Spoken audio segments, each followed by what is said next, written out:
كلا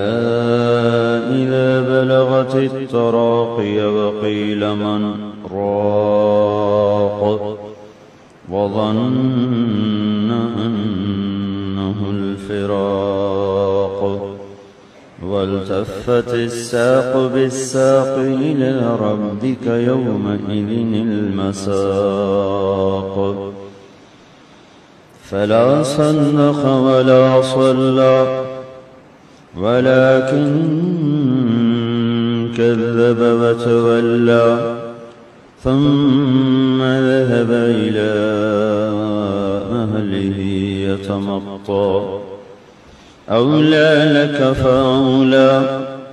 ثم أولى لك فأولى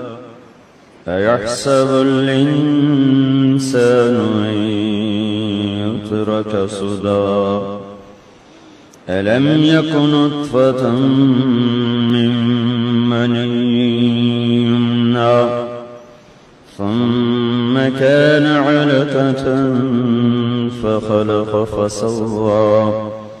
فجعل منه الزوجين الذكر والأنثى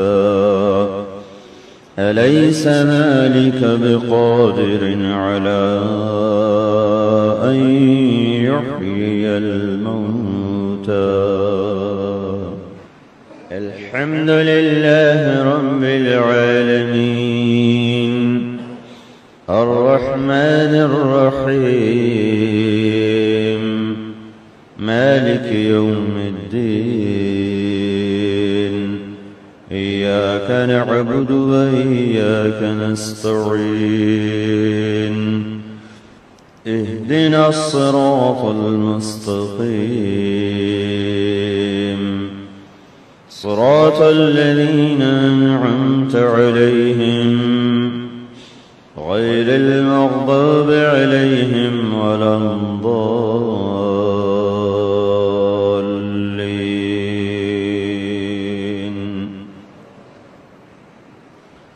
فأما من طغى وآثر الحياة الدنيا فإن الجحيم هي المأوى وأما من خاف مقام ربه ونهى النفس عن الهوى فإن الجنة هي المأوى يسألونك عن الساعة أيان مرساها فيما أنت من ذكراها إلى ربك منتهاها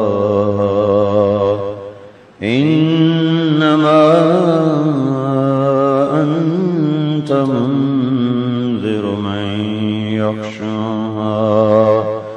كأنهم يوم يرونها لم يلبثوا إلا عشية